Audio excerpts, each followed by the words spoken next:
It is the Soul Finder Podcast. Kathy D. Carter, kathydcarter.com. Just a little bit about this podcast, and you'll hear it as we talk. There are times where I forget that we're recording, and Kathy will ask me a question, and I just think we're in a conversation, and I'll just shake my head yes. So I think that's a very good sign. I love doing these things with you. That's very sincere. Same with you. Because we just start talking. I know. It's lovely. You are a spiritual healer. Emotional intelligence is a phrase I use. Mm-hmm. I'm not sure that you use it anywhere near as much as I do. But it's all about becoming the best person you can become. Exactly. And you help people do that. Yes. And you talk about the healing process. Mm-hmm. You talk about your story. And if you want to know more about Kathy's story, kathydcarter.com is where to go. And this topic that I'm going to bring up today comes straight off of the website. Okay. And it's about the healing process. The first question I have is, can you ever stop the healing process? Meaning, do you ever succeed? Do you ever get to the point where you look in the mirror and say, you know what, I'm done, I got it? No. Okay, it's an ongoing process. I love this picture. Think of this. You have a path in front of you, and you're walking this path. As every step you take on the path gets longer. Yeah. Every step. It never ends. Okay. Can you recognize the steps you're taking as you take them? And the progress you're making? No. That's the interesting part. It is so phenomenal to watch my clients as they go through the process, and as I went through it myself. You feel like you're going backwards all the time. You don't feel like you're making forward progress. And you are so oblivious to that because you're so caught up in healing the stored emotions mm-hmm. that you really do lose track of where you are. I am constantly having to reinforce my warriors. My clients are such beautiful people, and I'm constantly having to remind them, oh, you've made lots of progress, because it is very common to feel like you're going backwards when you're not. You can't go backwards with the healing that I work with people with because it's permanent. So once it's done, you can't go backwards. Let me equate it to like a physical recovery from a surgery or an injury. Mm-hmm. When I went through, I had a hospital stay close to 5 months. Mm-hmm. I lost every muscle in my body. Mm-hmm. I'm still in the process of rebuilding that muscle. Mm-hmm. Day to day, I don't see any progress. Right. But month to month, I see amazing progress. Right. But if you asked me today, how much better are you today than you were even like last week? I'd tell you, I'm not. Mm-hmm. But when you ask me, how are you today compared to February, which was 6 months ago. Is that when you got out? Or? No, I got out in December. December, okay. I'm able to look at you and say, oh my gosh. Yeah, a lot, right? Way ahead. Most of my clients notice their progress from other people, the feedback. They'll say, oh my, you're different. What are you doing? And it takes them a minute to receive that, because they've been so caught up in their healing process that they aren't aware of how much they have changed until they see someone that they haven't seen in a while. As someone who's been through the process and buys into it and mm-hmm. Teaches it and helps others, do even you have to stop every once in a while and celebrate your progress? Well, yes, and I still work on the part that I'm trying to heal of being I wouldn't say I'm so much of a perfectionist anymore, but that drive to do more is there, and I know that I'm capable of more, so I still tend to judge myself and say, we need to be doing more, we're not doing it fast enough, because I feel the urgency of the planet. Mm-hmm. And we need more warriors out there. How can I contact more warriors and get them so I can get them moving? Because it's only by that network of because how I help people heal is in a manner, they're not going to be able to do what I do, but they're going to be able to do what their gift allows them to do. And they're going to know how to help someone else develop their gift. I was just going to say, knowing you want to help others become the best they can be so that they can help others become. Yes, because it's only through that network that we change the world. We have to get the warriors back in their power and out there doing their work, because then they help more and more. It's just a multi-level marketing plan. And I can admit that two of my weaknesses are I don't read for comprehension that well, and I don't remember things that I read that well. But well, you don't learn that way. That's all. On your website, you talk about like walking a trail or that. Giving me more. That because you went through an illness. Yes. A rare illness that you overcame. And one of the ways that you knew that you could prove to yourself you've overcome it is you accomplished something. Yes. So I had, with my environmental illness, I was having seizures. They were 60 to 90 minutes long. And at the early beginning, I was having 4 to 6 of those a day. They started diminishing over time.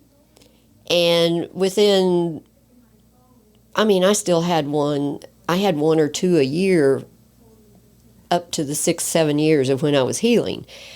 In 2012, I believe it was, I decided I wanted to be done with this illness. I was tired of watching for all the things that would set me off into a seizure. Even though I'd let some of them already go, you're still alerted when you drive by that power station and you know that it could send you into a seizure. You still got that spark in you.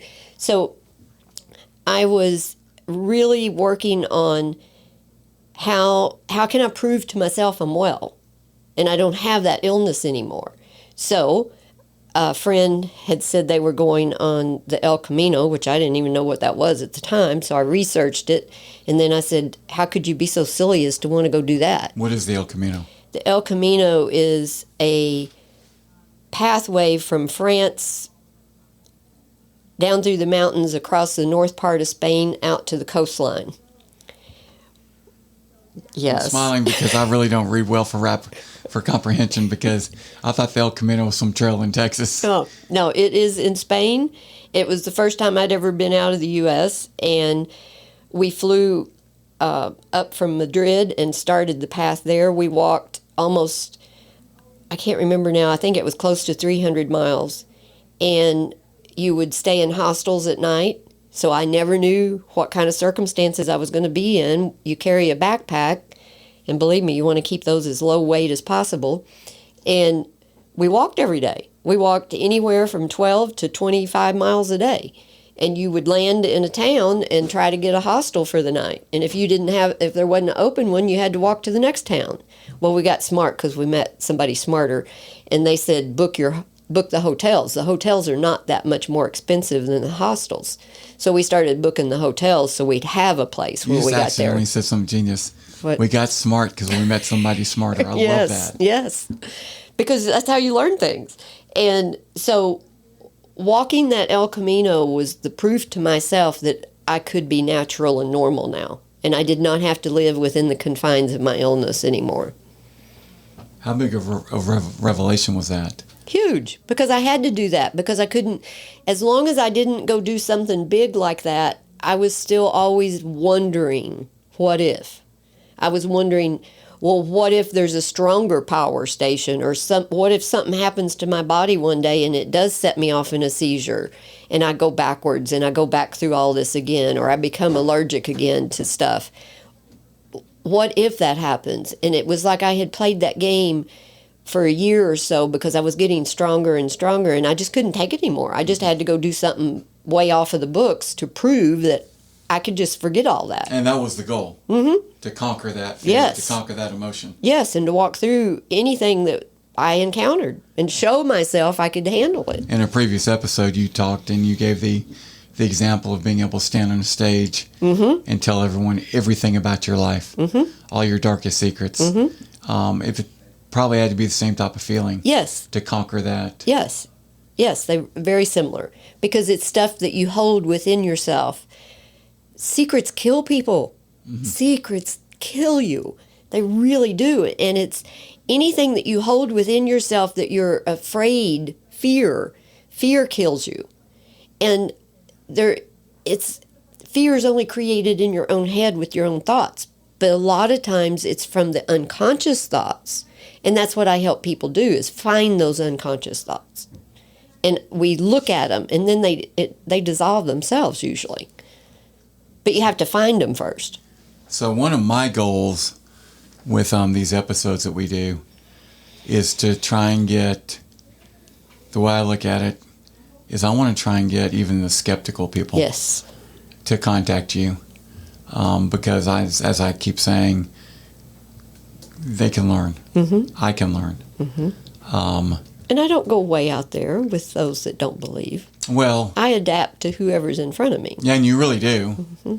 And you go at the pace that they probably need to go at. I think you have a good idea about the pace that they need to go at. Some people are probably way slow, and some people are probably way fast. Yeah, and they really want. But I think everyone can learn.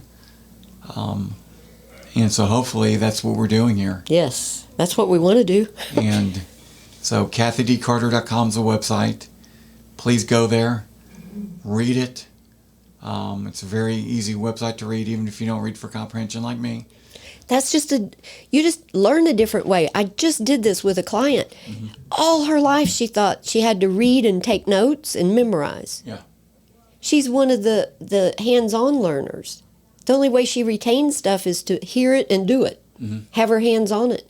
We're all different kinds of learners, and that's such a shame because we lose so many magnificent minds because the education system's only set for the one kind of learner. Without a doubt. And we can get into that later, too. That's not necessarily a Soul Finder podcast. That's it's a huge problem we have. Well, yeah. And, there's not an easy solution. Well, the easiest solution is for the person to be able to recognize this doesn't work for me and to figure out what does. If we had mature, healed parents and teachers around the kids, that would help. Well, yeah, but the problem is... We don't.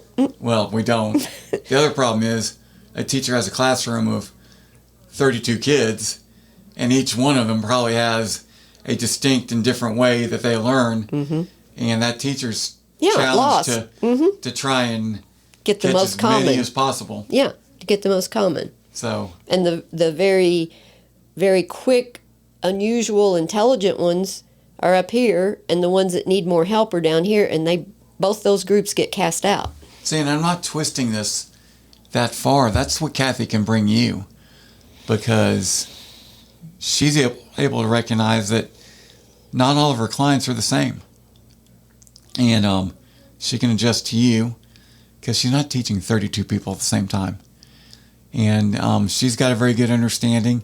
I assume as long as your clients are going to be honest with themselves, and they might even have to be, heck, I don't even think they have to be honest with you. You can figure it out.